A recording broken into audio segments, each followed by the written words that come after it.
अब आया असली स्वाद। अब आया स्वाद। जब स्वाद के पड़े हो लाले तो MDH का चंकी चाट मसाला डालें। MDH का चंकी चाट मसाला। MDH। नमस्कार, बहुत स्वागत है आपका। आपके साथ मैं हूं मृदुल शर्मा और आप देख रहे हैं राष्ट्र सर्वोपरि। आज राष्ट्र सर्वोपरि में आपके लिए बहुत महत्वपूर्ण खबर लेकर आया हूं। एक खबर जो आपकी जान से जुड़ी हुई है वो दिखाने वाला हूं, और एक और खबर दिखाएंगे भ्रष्टाचार से जुड़ी हुई। लेकिन सबसे पहले बात करेंगे आपकी जान से जुड़ी हुई खबर की, भारत के विकास में जो बाधा बन रहा है उसकी। आज जो खबर आपके लिए लेकर आया हूं, दावे के साथ पहले तो एक बात कह दूं, 100% आपसे जुड़ी हुई है, 100%। और उस पर देश में ऐसी बहस होती है कि आप पूछिए मत, लोग लड़ मरते हैं। बात करने वाला हूं भारत में आक्रामक हो रहे आवारा कुत्तों के बारे में। आपको लगेगा कि आज मैं इस पर क्यों बात कर रहा हूं, तो जानकारी आपके लिए सबसे पहले दे दूं। भारत में रहने वाले 71% लोग मान रहे हैं कि कुत्तों के आक्रमण से वो परेशान हैं। आपकी गलियों में भी कई सारे कुत्ते होंगे, आप पर हमला करते हैं कई बार, और उसमें कईयों की मौत हो चुकी है। 71% लोग ये मानते हैं। लेकिन ये समस्या एक जगह की समस्या नहीं रह गई। आप किसी भी राज्य में चले जाइए, आप मुझे कश्मीर से लेकर कन्याकुमारी तक देख रहे हैं, तो आपके यहां समस्या ये होगी ही होगी, मैं लिख कर दे सकता हूं। और अब तो बड़ी बड़ी हाई राइज सोसाइटी में भी पालतू जानवर से लोग परेशान हो गए। किसी भी वक्त आप पर हमला हो सकता है, और जिन्हें लग रहा है कि ये कोई बड़ी बात नहीं है, तो ठहर जाइए। आपको बताता हूं, 2 दिन पहले कुत्ते के काटने की वजह से एक बच्चे के अंदर रेबीज की बीमारी फैल गई। अब लोग कहेंगे इलाज करा लीजिए। 10 साल के बच्चे की मौत हो गई है, और जो लोग कहेंगे इलाज करा लें, मैं उनको बता दूं, उस बच्चे को रेबीज का इंजेक्शन भी लगा, लेकिन फिर भी वो बच नहीं पाया। इसलिए आज आपसे कह रहा हूं, ये खबर आपसे जुड़ी हुई है, और ये चौंकाने वाला मामला है कि एक 10 साल के बच्चे की मौत हो गई। कुत्ते इतनी संख्या में बढ़ते जा रहे हैं, इसलिए मैं कह रहा हूं सावधान हो जाइए, क्योंकि रेबीज वायरस बेहद खतरनाक है। इंफेक्शन इतना खतरनाक है कि कई लोगों को जान गंवानी पड़ जाती है। रेबीज का शिकार हुए व्यक्ति कुत्तों की तरह हरकत करने लगते हैं, तड़प तड़प कर 10 दिन के अंदर उनकी दर्दनाक मौत हो जाती है। और सोचिए उन लोगों की मैं बात कर रहा हूं, अगर ये आपके शरीर में फैल गया तो आपकी मौत निश्चित है। इसलिए आज इसकी बात कर रहा हूं मैं राष्ट्र सर्वोपरि में, क्योंकि इस पर देश भर में बहस हो रही है। और कुछ लोग डॉग लवर हैं, तो कुछ इसके विरोध में हैं। दोनों की संख्या बराबर है। कुछ लोग नफरत करते हैं, कुछ प्यार करते हैं, लेकिन इन सब के तर कुत्तों से दिक्कत तो हो रही, माने चाहे ना माने, चाहे वो पालतू हो या फिर आवारा कुत्ता हो, दोनों के हमले सामने आए। कई बार तो देखा गया कि पालतू कुत्ते ने मालिक को ही काट काट कर मार दिया।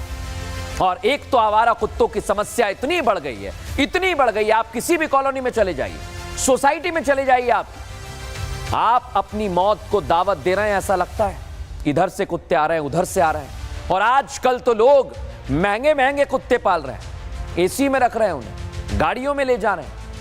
लेकिन इन सब में एक चीज कॉमन है, चाहे वो आवारा कुत्ते हो या पालतू, दोनों गुस्से में आकर हमला करते हैं। आप कैसे ही पाल लीजिए। और जो आंकड़े आपको बताने वाला हूं वो चौंका देंगे। ये बड़ी देर से आप जो देख रहे हैं ना, 6 करोड़ कुत्तों से सावधान। भारत में आवारा कुत्तों की संख्या 6 करोड़ है, 6 करोड़। और हर साल एवरेज 25 से 30 लाख लोग कुत्ते की काटने की घटना का शिकार होते हैं, डॉग बाइट। सोचिए जरा, 2023 में यह आंकड़ा 30 लाख के आसपास था, 30 लाख। और ये आंकड़े बता रहे हैं कि आवारा कुत्ते बहुत बड़ी समस्या बन गए हैं। लेकिन इस समस्या का निदान कैसे होगा, और इस पर सुप्रीम कोर्ट ने आज क्या कह दिया है, इसके लिए आपको ये रिपोर्ट जरूर देखनी चाहिए।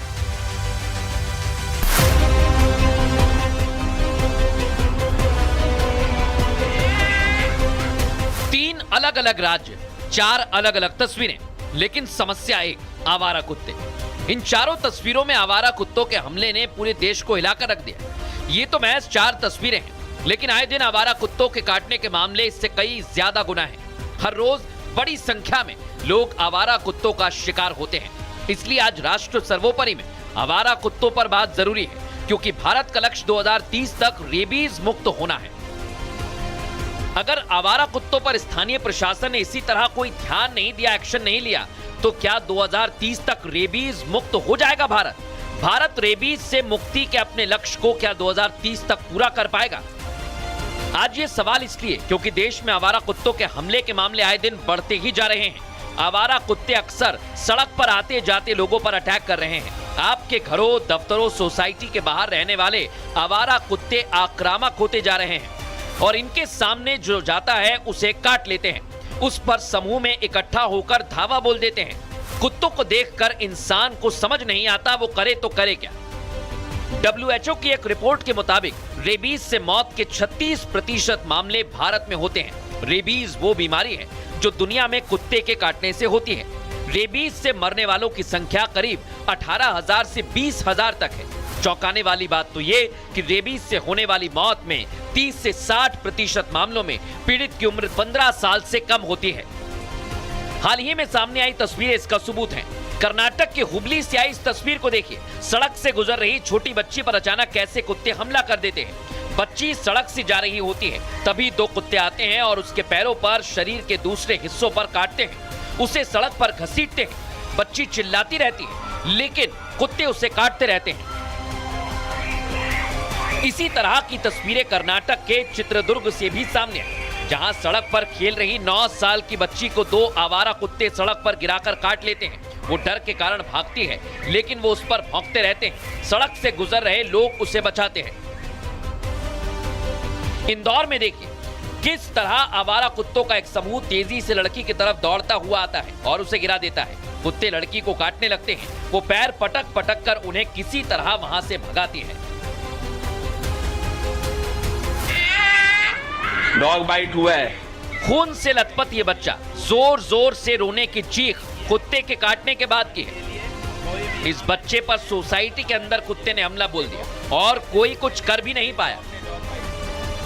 एक हालिया सर्वे के मुताबिक 71% नागरिकों ने माना है कि उनके इलाके में कुत्तों के हमले आम हैं। 2024 में लगभग 22 लाख लोगों को कुत्तों ने काट लिया, जिनमें बड़ी संख्या में बच्चे शामिल हैं। इनमें 20% पीड़ित 15 साल से कम उम्र के बच्चे हैं, जिनमें 48 बच्चों की मौत हो गई। लेकिन कुत्तों को फीड कराने को लेकर सभी लोगों का एक मत नहीं है। कुछ लोग आवारा कुत्तों को रोजाना खाना खिलाना और पिलाना पसंद करते हैं। उनका मानना यह कि ये कुत्ते हम जैसे हजारों लोगों पर ही आश्रित हैं। कुत्ते इंसान के बीच नहीं रहेंगे तो कहां जाएंगे? जंगल में वो रह नहीं सकते। वैसे भी जंगल तो जंगली जानवरों के लिए कम हो रहे हैं। इसे लेकर एक याचिकाकर्ता ने सुप्रीम कोर्ट में याचिका भी लगाई, जिस पर सुनवाई करते हुए सुप्रीम कोर्ट ने याचिका दाखिल करने वाली महिला से पूछा कि आप कुत्तों को अपने घर में खाना क्यों नहीं खिलाती। इस मामले में जस्टिस विक्रम नाथ और संदीप मेहता की बेंच ने सुनवाई की। कोर्ट ने इसे लेकर याचिकाकर्ता को लोगों की सुरक्षा का भी हवाला दिया। भारत जैसी स्थिति दुनिया के कई और देशों में भी है। फर्क सिर्फ यह है, उनमें कई देशों में इस समस्या पर गंभीरता से काम किया जा रहा है। अमेरिका में जब कुत्तों के आक्रामक होने की घटनाएं बढ़ी, तो इसके प्रमुख कारणों के अलावा जलवायु परिवर्तन से होने वाले प्रभावों का भी अध्ययन शामिल किया गया। इस शोध में भी यह बताया गया कि धरती के तापमान में वृद्धि भी कुत्तों की आक्रामकता में इजाफा कर रही है। यानी बढ़ते वायु प्रदूषण के कारण कुत्तों को सांस लेने में दिक्कत होती है। ये उनकी मानसिक स्थिति को बिगाड़ती है। लेकिन अगर भारत को 2030 तक रेबीज मुक्त बनाना है, तो इसके लिए प्रशासन को, आम लोगों को काम करना होगा, क्योंकि भारत को विकसित करने की दिशा में ये छोटे छोटे रोड़े हैं जिनका दूर होना बहुत जरूरी है। देखा आपने कितना गंभीर मसला है, और मुझे लगता है कि आपके बच्चे अगर सड़क पर अकेले जाते हैं तो उनकी देखभाल करिए, क्योंकि ये जगह जगह पर फैले हुए जानवर उनकी जान लेने पर आमादा है। बहरहाल खबरों में आगे बढ़ेंगे और अब आपको लेकर चलते हैं बिहार। बिहार से खबर आई और बड़ी बात यह कि भ्रष्टाचार का दीमक फैलता जा रहा है। हम इसे रोकने की कोशिश कर रहे हैं। इसका पेस्ट कंट्रोल करना आज बहुत जरूरी है। सबसे पहले तो यह बता दूं आपको, और इस समय बिहार में इसकी जरूरत बहुत तेजी से महसूस की जा रही है। बिहार में जल्द चुनाव होने वाले हैं, ये तो आपको पता है ना। और पूरे बिहार में इस वक्त यह मामला गर्म हो गया है, जो मैं आपको बताऊंगा। चुनाव से पहले अंदर खाने पार्टियां जुटी हुई हैं कि इस बार जीत हमारी हो जाए। लेकिन एक मसला ऐसा है जिन्होंने नेताओं की नींद उड़ा दी। ऐसा मसला सामने आया हमारे पास। वो मामला है वोटर लिस्ट शुद्धिकरण का। आपके पास भी ये जानकारी आ गई होगी अगर आप बिहार के हैं। बाकी राज्यों में भी आएगी, आप लोग भी सुन लीजिए। ये मामला राष्ट्र सर्वोपरि में मैं इसलिए उठा रहा हूं क्योंकि बिहार में इस मामले में बड़ी गड़बड़ी होने लगी है। थोड़ी देर के लिए आप सोचिए, जो काम देश के लिए हो रहा है, आपके हमारे लिए हो रहा है, उसमें भी गड़बड़ी करने वालों की कमी नहीं है। हर जगह पाए जाते हैं ये लोग, एक भी काम ढंग से नहीं करते। और इसलिए कह रहा हूं कि यह चिंता की बात है, क्योंकि वोटर लिस्ट में अगर कोई गड़बड़ी हुई तो घुसपैठियों को बचने का एक और मौका मिल जाएगा, और मैं ये चाहता नहीं हूं। ये लोग अगर बच गए तो ये बिहार की सियासत में भूचाल ला सकते हैं, क्योंकि ये सिर्फ और सिर्फ कब्जा नीति के तहत भारत में आए हैं। इसलिए आज राष्ट्र सर्वोपरि में आपको यह खबर देखनी चाहिए। इसे लेकर एक तरफ सियासत हो रही है, होती रहे वो, लेकिन अब अधिकारी भी इसे लेकर सवालों के घेरे में आ गए। सोचिए जरा, जिन अधिकारियों को हमने जिम्मेदारी दी है कि आप ठीक तरह से वोटर्स का वेरिफिकेशन करें, वो लोग लापरवाही कर रहे हैं। वही अधिकारी कुछ चंद पैसों के लिए, चंद पैसे, समझौता कर रहे हैं। चंद पैसों के चक्कर में पीछे नहीं हट रहे हैं ये लोग, और आज इनका खुलासा करना बेहद जरूरी है। मैं आपको वीडियो भी दिखाऊंगा, कहीं मत जाइएगा। लेकिन यहां एक बात आपको बता दूं, अधिकारी या सिर्फ भ्रष्टाचार का मसला नहीं है, ये बात आपकी सुरक्षा का है। अगर आपके क्षेत्र में भी ऐसे ही पैसे देकर काम हो रहा है तो फिर बिहार में तो वोटर लिस्ट में बड़ा घोटाला चल रहा है, ये मान लीजिए। ये तस्वीर सिर्फ एक जगह की नहीं है। अगर पूरे बिहार में बाकी जगह काम ठीक हो रहा है या नहीं, इस पर भी हमें ध्यान देना होगा। इसलिए ध्यान देना होगा क्योंकि इन लोगों की लापरवाही के चक्कर में घुसपैठियों का हौसला बढ़ेगा, और आने वाले दिनों में आने वाले चुनावों पर इसका सीधा असर पड़ेगा, क्योंकि यह घोटाला हर पार्टी को हिलाकर रख देगा। देखिए जरा।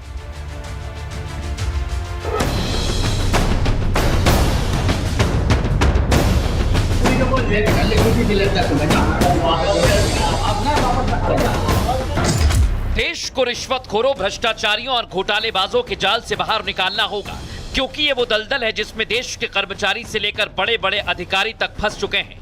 अपनी जेबों को नोटों की गड्डियों से हरा भरा करने के लिए लोग अपने पद का गलत इस्तेमाल करते हैं। अपने पद की गरिमा को तार कर न केवल नोटों की महक उन्हें दिखाई देती है, कोई भी मौका आ जाए वहां घूसखोर सामने आ ही जाते हैं। ऐसा ही कुछ बिहार में हो रहा है। एक तो बिहार में विधानसभा चुनाव सिर पर है, और उससे ठीक पहले चुनाव आयोग के वोटर लिस्ट रिवीजन के फैसले पर सियासी संग्राम छिड़ा है। लेकिन इस तनातनी के बीच कुछ अधिकारी ऐसे हैं जो अपनी जेब को ये प्रक्रिया खत्म होने से पहले हरा करने की चाह लेकर रोजाना अपनी कुर्सी पर आकर दफ्तर में बैठते हैं और शुरू करते हैं काला धंधा, जो उनकी जेबें अभी तो हरी कर रहा है लेकिन देश को खोखला कर रहा है। यह है बीएलओ साहब गौरी शंकर कुमार, जिनकी ड्यूटी गया के मानपुर प्रखंड में वोटर लिस्ट वेरिफिकेशन में लगाई गई। 25 जुलाई तक वोटर वेरिफिकेशन की प्रक्रिया पूरा करना है, तो लोग बड़ी संख्या में इसके लिए वोटर लिस्ट रिवीजन सेंटर पर पहुंच रहे हैं। अपने वोट को कटने से रोकना चाहते हैं, देश के विकास में अपना योगदान देना चाहते हैं। लेकिन यहां जब ये मतदाता सूची में नाम जुड़वाने के लिए बीएलओ गौरी शंकर से फॉर्म मांगते हैं तो बीएलओ साहब इसके एवज में रिश्वत मांगते हैं, जबकि चुनाव आयोग की तरफ से ये फॉर्म फ्री में दिया जा रहा है। खास बात तो ये कि ये रिश्वतखोर बीएलओ साहब ने उस गांव वाले से रिश्वत भी ऑनलाइन मांगी। 40 रुपए की रिश्वत तो ग्रामीण ने बीएलओ को ट्रांसफर कर दी, लेकिन उसका स्क्रीनशॉट पूरे देश के सामने रख दिया। जिससे आरोपी बीएलओ गौरी शंकर फंस गए। अब जब फंस गए तो इससे बाहर निकलने का कोई रास्ता नहीं मिला, तो बोल रहे हैं चाय पानी के पैसे ले लिए थे। ऑनलाइन करने के पैसे कितना लिया? आप पैसा लिए ऑनलाइन? अरे भैया चाय पानी लेके फोन पे। सोचिए जरा, 40 रुपए के लिए कैसे एक ब्लॉक लेवल अधिकारी की नीयत खराब हो गई। जो काम मुफ्त में हो रहा है उसके लिए अगर दिन में 100 लोगों से भी इसी तरह बीएलओ घूस ले रहे हैं तो दिन के 4000 रुपए, और ये सीधे सीधे अपनी जेब में डाल रहे हैं, और इसकी किसी को कानो कान खबर तक नहीं। लेकिन हद तो तब हो गई जब बीएलओ गौरी शंकर चोरी के बाद सीना चोरी करने लगे। फोन पे से पैसा दिया वो आप लिए 20 रुपए फार्म करके लिया है। काहे लीजिएगा फार्म का पैसा? तकलीफ है आपको? तकलीफ है ना, काहे पैसा लीजिएगा? इसका पैसा लग रहा है। अरे वापस ले लो ना यार, हल्ला मत तो वापस लेंगे पैसा, मगर आप काहे लिए पैसा? प्रेम से मांगा दिया। प्रेम से भी नहीं मांगिएगा, काहे मांगिएगा? आप प्रेम से भी काहे मांगिएगा? 1 मिनट, प्रेम से भी काहे मांगिएगा? इसका पैसा लगता है। गया के इस बीएलओ गौरी शंकर के खिलाफ रिश्वतखोरी के इस मामले में केस दर्ज कर लिया गया है और आगे की जांच भी शुरू की गई है। लेकिन यहाँ सवाल महज 40 रुपए का नहीं है, क्योंकि अगर आपसे कोई 40 रुपए मांगे और बिना सरदर्दी के आपका काम कर दे तो शायद आप भी 40 रुपए देकर अपना काम करवा लेंगे। लेकिन 40 रुपए की छोटी राशि समझने की भूल आप बिल्कुल ना करें, क्योंकि ऐसा अगर सबके साथ होगा तो भ्रष्टाचारियों की जेब भारी होती चली जाएगी। और दूसरी बात यह कि आप भी उसके भ्रष्टाचार में सहभागी बन जाएंगे। ना रिश्वत देनी है ना लेनी है। जब तक ये सोच नहीं रखी जाएगी तब तक देश को विकास के पथ पर लाकर हम खुद पीछे धकेल देंगे। लेकिन बिहार में बीएलओ स्तर पर कितनी लापरवाही से काम हो रहा है यह आए दिन सामने आ रहा है। अब महज 9 दिन बचे हैं जिनमें राज्य के सभी वोटर्स के नाम वोटर लिस्ट में अपडेट करने हैं। 83.66% मतदाताओं के प्रपत्र अब तक जमा हो चुके हैं। लेकिन इस बीच मुजफ्फरपुर से बीएलओ की बड़ी लापरवाही सामने आ गई। कई मतदाताओं ने बताया कि उनके अब तक फॉर्म नहीं भरे हैं, अपना फॉर्म बीएलओ को नहीं सौंपा है। इसके बाद भी उनका फॉर्म ऑनलाइन सबमिट दिखा रहा है। वेरिफिकेशन के लिए उनके पास कॉल आ रहा है। ये कितनी बड़ी लापरवाही है, और ऐसे लोगों के लिए चिंता का एक विषय भी, क्योंकि उन्हें अब इस बात की चिंता है कि अगर वो फॉर्म भरेंगे तो स्वीकार होगा या नहीं। जरा सी लापरवाही बड़ा कंफ्यूजन पैदा कर रही है, और जो पारदर्शिता चुनाव आयोग वोटर लिस्ट वेरिफिकेशन में लाना चाह रहा है उसे भी पेचीदा बना रही है।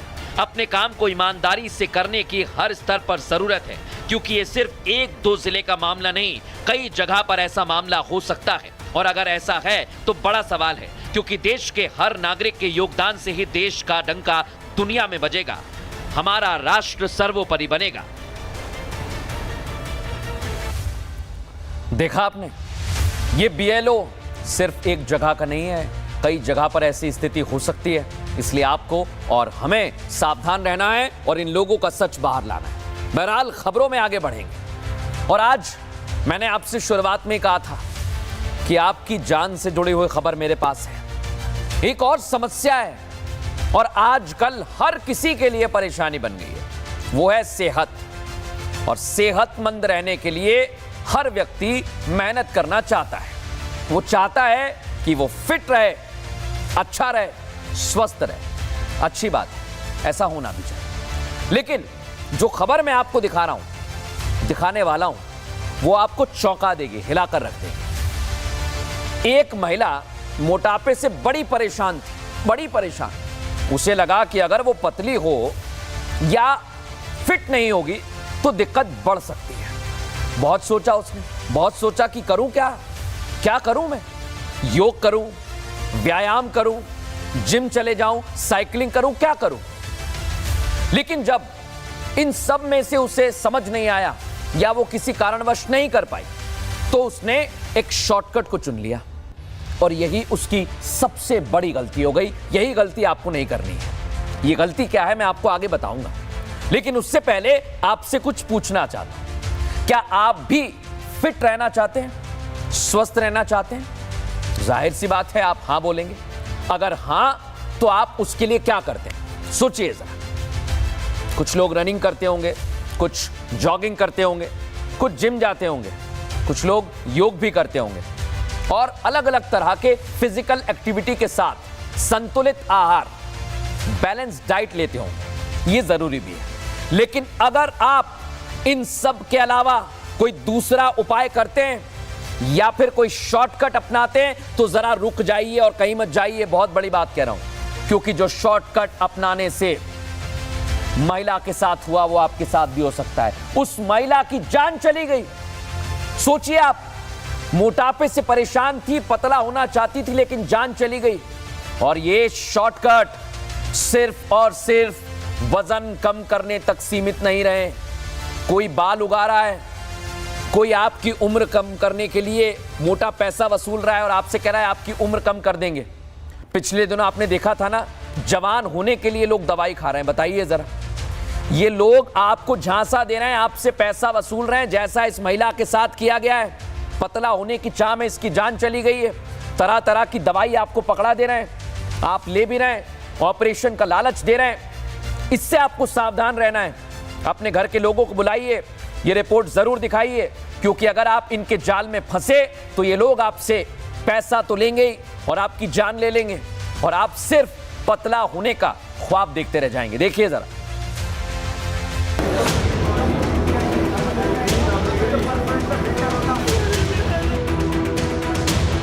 महिला ने कराई वजन कम कराने की सर्जरी। सर्जरी के बाद महिला की मौत। मोटापे की सर्जरी से साइड इफेक्ट ने ली जान। मोटापा पूरी दुनिया के लिए एक बड़ी समस्या बन गया है। मोटापे के कारण तरह तरह की बीमारी से लोग ग्रस्त हो रहे हैं। लेकिन अगर इस समस्या का कोई समाधान है तो वो अपने खान पान पर ध्यान रखने के साथ रोज व्यायाम करना है, एक्सरसाइज करना है। फिर चाहे इसके लिए योग करें या फिर जिम जाएं या कोई दूसरा तरीका फिजिकल एक्टिविटी करें। पतले होने के लिए कोई शॉर्टकट नहीं है और जिसने शॉर्टकट अपनाया वो अपनी जिंदगी से हाथ धो बैठता है। ऐसा ही कुछ उत्तर प्रदेश के मेरठ की रहने वाली एक महिला के साथ हुआ, जिन्होंने मोटापा कम करने के लिए 11 जुलाई को बेरियाट्रिक सर्जरी कराई ताकि उनका वजन कम हो जाए। इसके लिए डॉक्टर ने उनसे 1,75,00,000 रुपए वसूले और ये दावा किया कि वो उस महिला को पतला कर देंगे। लेकिन करीब 3.25 रुपए की जाकर सर्जरी हुई। सर्जरी के बाद से रजनी गुप्ता नाम की इस महिला के पेट में दर्द की शिकायत रहने लगी। महिला ने अपनी समस्या बताई, लेकिन अस्पताल और डॉक्टर्स ने इसे नजरअंदाज कर दिया और आखिरकार सर्जरी के 2 दिन बाद 13 जुलाई को महिला की हालत गंभीर हो गई। डॉक्टर्स ने रजनी की खराब हालत को देखते हुए उन्हें वेंटिलेटर पर ले लिया। रजनी का इलाज शुरू हुआ तो पता चला कि ऑपरेशन में आंच सही से नहीं जुड़ पाई है, जिसके कारण रक्तस्राव होता रहा और महिला की हालत बिगड़ती चली गई। यानी डॉक्टर्स की लापरवाही के कारण रजनी के शरीर में सेप्टिक फैल गया। कल से लेके अब तक वेंटिलेटर और तुम्हारा क्या कहते हैं वो डायलिसिस, लीवर के सारे सब इन्होंने लगा रखे थे। लेकिन और अब 5 बजे इन्होंने कह दिया कि अब ये जो है ये जीवन नहीं है, इन पे सेप्टिक फैल गया था, इस वजह से इनकी मृत्यु हो गई। मेरी बहन को ऋषि सिंघल ने अपनी लापरवाही से ऑपरेशन करा, उसके चिल्लाने के बाद भी उसका इलाज भी करा, उससे उसकी मृत्यु हो गई। मोटापा पूरी दुनिया में किसी अभिशाप की तरह बन गया है और अब ये सिर्फ पश्चिमी देशों की समस्या नहीं रह गया, भारतीय आबादी भी इसका तेजी से शिकार हो रही है।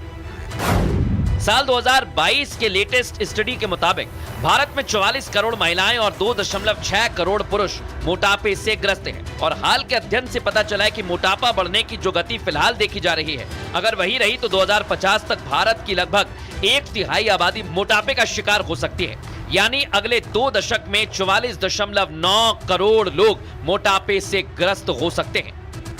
इसी का फायदा कुछ डॉक्टर्स उठाते हैं। भोले भाले लोगों को सही राह दिखाने के बजाय अपने पैसे बनाने के चक्कर में सर्जरी का सुझाव देते हैं। डॉक्टर्स को भगवान का रूप माना जाता है, लेकिन जिस तरह का ये मामला मेरठ से सामने आया वो ये बताता है कि अब स्वास्थ्य विभाग भी सिर्फ नोट छापने की मशीन बनकर रह गया है। ये हेल्थ इंडस्ट्री बन गया है जहां लोगों की जान के साथ ज्यादा पैसे की कीमत लगाई जा रही है। मोटापे की सर्जरी के बाद रजनी की जान चली गई। उनके परिवार वालों का रो रो कर बुरा हाल है। उनके परिवार वालों ने अस्पताल में हंगामा भी काटा। वहां पुलिस पहुंच गई, उन्हें कार्रवाई का भरोसा दिया।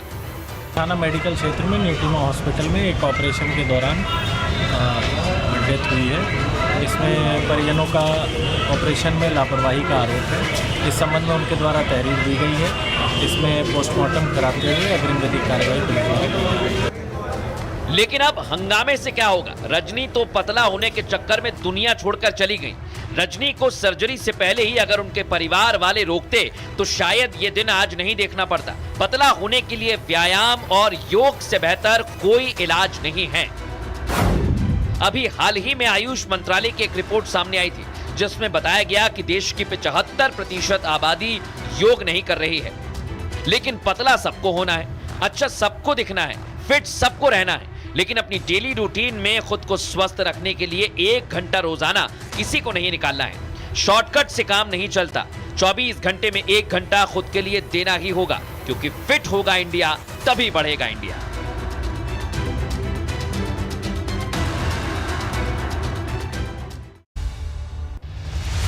देखा आपने, आपको ऐसा नहीं करना है। राष्ट्र सर्वोपरि में, इसलिए मैंने खबर आपको दिखाई है। अब आपके बच्चों से जुड़ी हुई खबर आपको दिखा रहा हूं और यह खबर आपको जरूर देखनी चाहिए, क्योंकि हमने जो पढ़ा वो हमारे बच्चे पढ़ें ऐसा नहीं है मुमकिन। बच्चों को अब सही इतिहास पढ़ाया जा रहा है। जो मुगलों का झूठ हम कई सालों से पढ़ रहे थे ना, अब वो झूठ नहीं पढ़ेंगे। हमारे बच्चे अब सच पढ़ेंगे। लेकिन आप सोचिए, बच्चे सच पढ़ेंगे तो भी कई लोगों के पेट में दर्द हो रहा है, दिक्कत हो रही है उन लोगों को। अरे मैं कहता हूं कि सच जो भी है वो आना चाहिए और बच्चों को वही पढ़ना चाहिए, क्योंकि आपके बच्चे, हमारे बच्चे जब सच जानेंगे तभी तो राष्ट्र सर्वोपरि होगा। लेकिन कांग्रेस पार्टी इसमें भी दिक्कत महसूस कर रही है, उसे परेशानी हो रही है। लेकिन मैं आपको बताना चाहता हूं, एक बात कहना चाहता हूं और आप इसे बता देना, इसे आगे बढ़ा देना।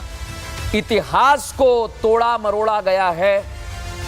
हमें इतिहास में वो पढ़ाया गया है जो हमारे लिए बहुत जरूरी नहीं था, और आज जब उसमें बदलाव हो रहा है तो कई लोगों को दिक्कत हो रही है। इसीलिए मैं कह रहा हूं कि हमारे बच्चों को इतिहास सही पढ़ाना चाहिए। इतिहास अगर वो पढ़ेंगे, और ये जो मुगल, जो लुटेरे थे जिन्होंने हमारे देश को लूटा है, मंदिरों को तोड़ा है, कई सारी हिस्ट्री बुक्स में लिखा हुआ है, लेकिन अब एनसीईआरटी के सिलेबस में उसे शामिल किया गया है। तो कैसे कांग्रेस पार्टी विरोध कर रही है, जरा आपको वो भी दिखाता हूं, और बच्चे कौन सा सच पढ़ेंगे वो भी दिखाता हूं।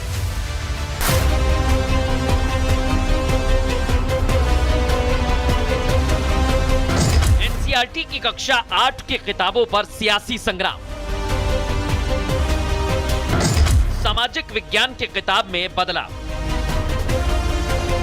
एनसीईआरटी ने कक्षा 8 की अपनी सामाजिक विज्ञान यानी सोशल साइंस की किताबों में बदलाव क्या किया?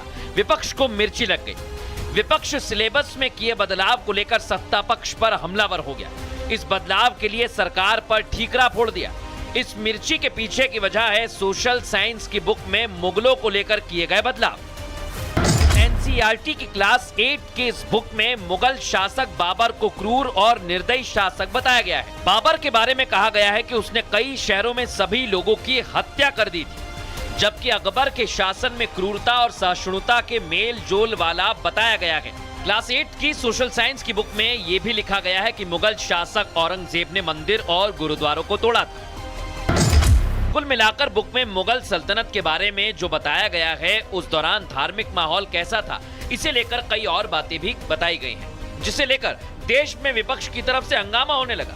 विपक्ष का आरोप है कि सरकार ने पूरे सिलेबस को तोड़ मरोड़ कर इतिहास को हाईजैक किया है।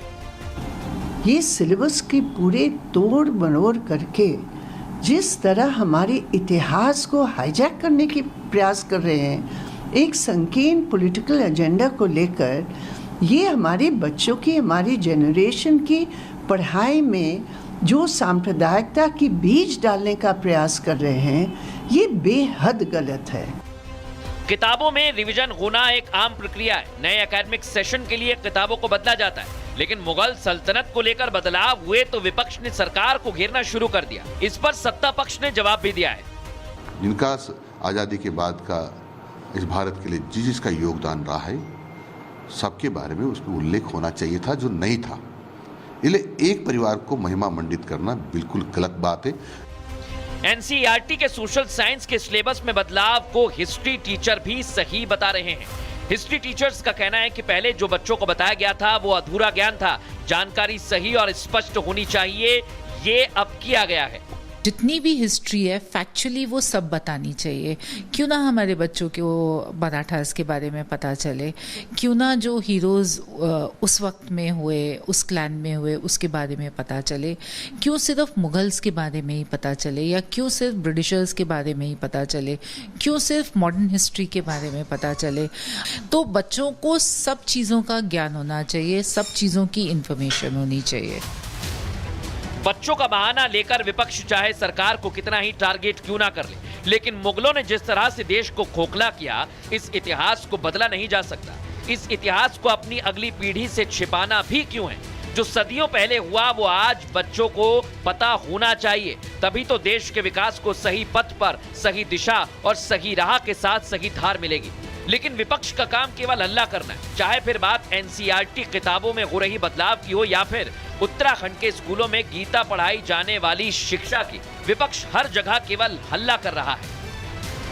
कांग्रेस कभी भी किसी अच्छे कदम का विरोध नहीं करती। हम चाहते हैं हर धर्म की जो अच्छी बातें हैं वो हमारे नौजवान नौनिहालों को, जो देश का भविष्य है, उसको सिखाई जानी चाहिए।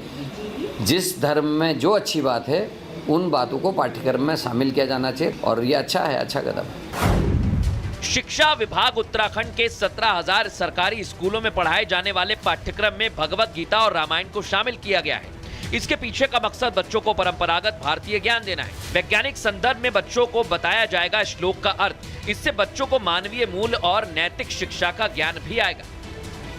देखिए, भगवत गीता हमारा ऐसा ग्रंथ है जो भगवान श्री कृष्ण के मुख से अर्जुन को दिया हुआ ज्ञान है, और वो ज्ञान व्यक्ति अगर आत्मसात कर ले तो उसके समूचे जीवन भर काम आता है। हमने शिक्षा विभाग की समीक्षा बैठक में तय किया था कि सभी हमारे विद्यालयों में गीता पाठ कराया जाएगा। हमने एक टास्क दिया है अपने एनसीईआरटी को कि वो जो है एक सिलेबस तैयार करें जिसमें कि भगवत गीता होगी, रामायण होगी, हमारे बच्चों को पढ़ाया जाएगा। जितने भी स्कूल हैं उसमें सुबह जितने पीरियड होती है स्कूलों में, उसमें भगवत गीता के और रामायण के जो अच्छे श्लोक हैं वो बच्चों को पढ़ाए जाएंगे। और ये इसका तो देखा आपने, गीता और रामायण पढ़ाई जानी चाहिए। यही तो हम कह रहे हैं कि बच्चों को मुगलों का सच भी पता होना चाहिए और हमारी संस्कृति के बारे में पता होना चाहिए, तभी राष्ट्र सर्वोपरि बनेगा। फिलहाल राष्ट्र सर्वोपरि में इतना ही। कल रात 8 बजे आपसे फिर होगी मुलाकात। नमस्कार।